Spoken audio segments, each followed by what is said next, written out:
Good morning and welcome to our daily Devo. Excuse me. On this Friday morning in May, it just turns out to be Friday the 13th in May today.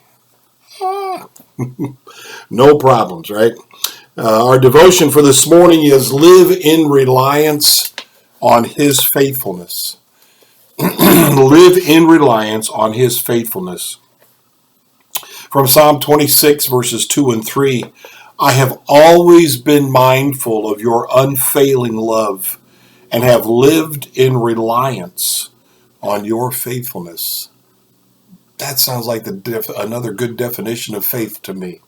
Living in reliance on God's faithfulness back to us. Several years ago, Michelle Aguilar Whitehead won the television contest Biggest Loser by shedding 110 pounds and gaining $250,000 in prize winnings.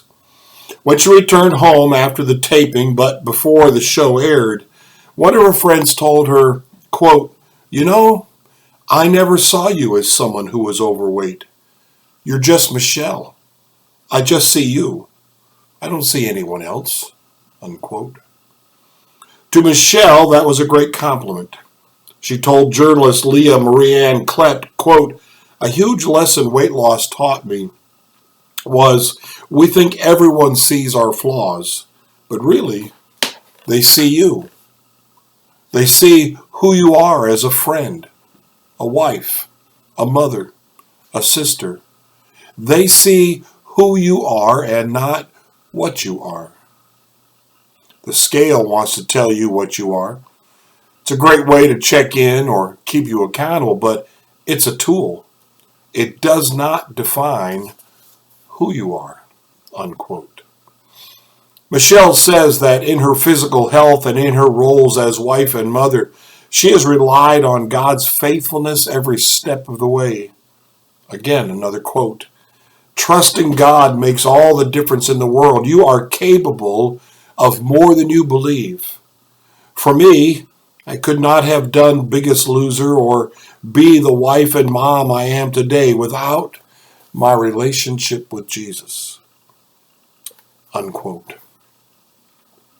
In Psalm 26, the psalmist David said, "I have always been mindful of your unfailing love and have lived in reliance on your faithfulness," unquote. His confidence wasn't in his own image or impact. It wasn't in his own rule and reign. It wasn't in his health or wealth. All those things could disappear in a moment.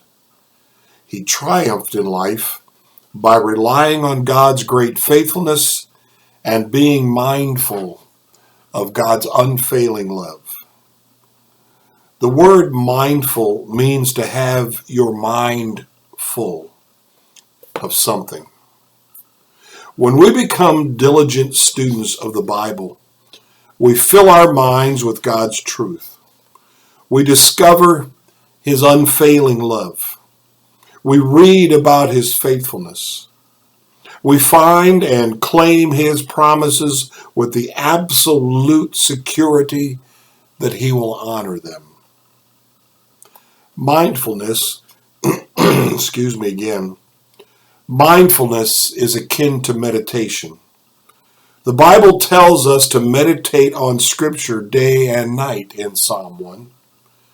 As I indicated in my book, Reclaiming the Lost Art of Biblical Meditation, we should have Scripture flowing through our minds constantly, like water through a pump. We do this by thinking about Bible verses at every opportunity and by singing the classic hymns of the faith. When I awaken in the morning, I've learned to start quoting Scripture before getting out of bed and to choose a hymn to sing throughout the day. This allows me to stay mindful of His divine reliability. When the real you, that's an important distinction, isn't it? When the real you meets the real Christ, it makes a real difference. Closing, quote is by Reverend James Smith, or from Reverend James Smith. To his free grace, to his inviolable faithfulness, and to his unchangeable love, we must ascribe that we are where we are and what we are. Unquote. It's a good Devo today, isn't it? It's not about what we are, it's about who we are. And it's about who loves us. It's about who has us in his eyesight. We are the apple of his eye, one of the Psalms says. Putting all our reliance, living in reliance on his faithfulness. I've always been mindful, the psalmist says. Can we say that and be honest about it? I have always been mindful of your unfailing love, and have lived in reliance on your faithfulness. I put my faith in you. I would reword that for myself today. I put my faith in you because you are faithful. Blessings to you today. Trust his faithfulness today.